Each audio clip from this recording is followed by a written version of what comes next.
Hello દર્શક મિત્રો, તમારો તો ફૂડી શોમાં સ્વાગત છે. જે આપણે રવાના ઢોકળા બનાવવા જઈ રહ્યા છે, તો ચાલો શરૂઆત કરીએ. આપણે રવો લઈ લીધો છે.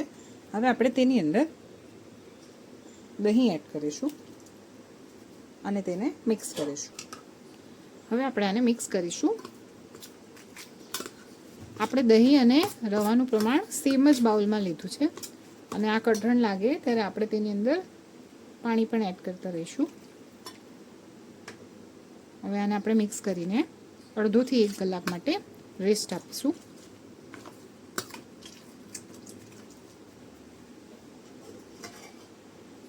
આપણો રવો સરસ રીતે ફૂલી ગયો છે.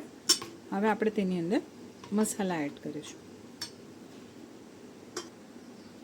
મસાલામાં આપણે લાલ મરચું પાવડર, મરી, શેકેલું જીરું, આદુ મરચાં અને લસણની પેસ્ટ, લીંબુ, મરચાં લસણની પેસ્ટ એડ કરીશું. ત્યારબાદ આપણે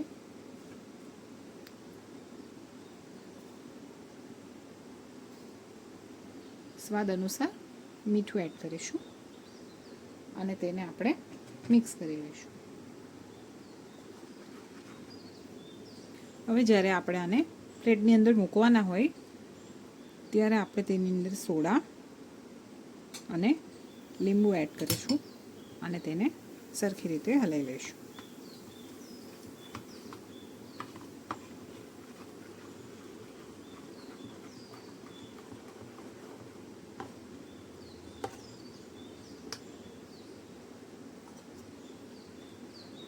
એક ચમચી આપણે ગરમ ઓઇલ એડ કરીશું અને આને મિક્સ કરી લઈશું.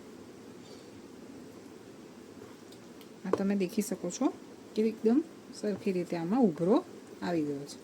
હવે આપણે ઢોકળાની પ્લેટ લઈશું, જેને ગ્રીસ કરી લઈશું અને આ તેની અંદર પોર કરી લઈશું. હવે આપણે આ ગ્રીસ કરેલી થાળીમાં પોર કરી લીધું છે. હવે આપણે તેમાં ઉપરથી તેની ઉપર મરી પાવડર, આ શેકેલું જીરું પાવડર અને લાલ મરચું પાવડર સ્પ્રિંકલ કરી લઈશું. આપણે ઢોકળાનું કુકર પ્રી હીટ કરી લીધું છે. હવે આપણે તેની અંદર ઢોકળાની થાળી મૂકી લીધી છે. આપણે આને 10 થી 15 મિનિટ માટે ચડવા દઈશું. આપણા ઢોકળા કૂક થયા પછી તૈયાર છે. જોઈ શકો છો કંઈ સ્ટીક નથી થતું. હવે આપણે તેને વઘાર કરીને તમને બતાવીશું. હવે આપણે આપણા ઢોકળાનો વઘાર કરીશું. તેની અંદર આપણે રાઈ, તલ, લીમડા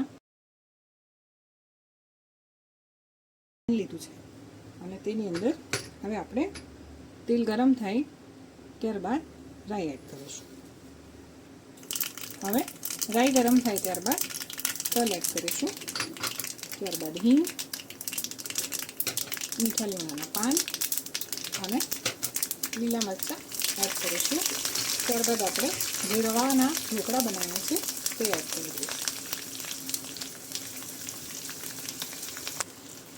હવે આપણે આને વઘાર સાથે મિક્સ કરી દઈશું.